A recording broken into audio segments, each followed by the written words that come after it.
PTI रहनुमा शेर अफजल मरवत का कहना है कि फजलुर रहमान से इत्तफाक एहतजाज की हद तक है, कोई इत्तेहाद नहीं हुआ।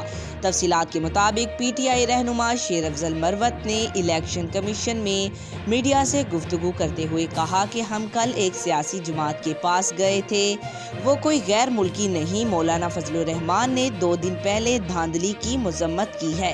शेर अफजल मरवत का कहना था कि इंतखाबात से मुतल्लिक JUI ने हमारे मौक़िफ़ से यकसानियत जाहिर की, फजलुर रहमान से इत्तफाक एहतजाज की हद तक है, कोई इत्तेहाद नहीं हुआ। पीटीआई की जानिब से एहतजाज के हवाले से उन्होंने कहा कि कल पुरअमन एहतजाज किया जाएगा।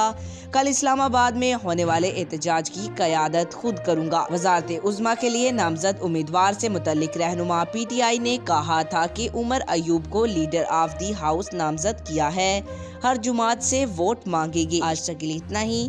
मज़ीद ऐसी मालूमाती वीडियो देखने के लिए हमारे चैनल को सब्सक्राइब करें।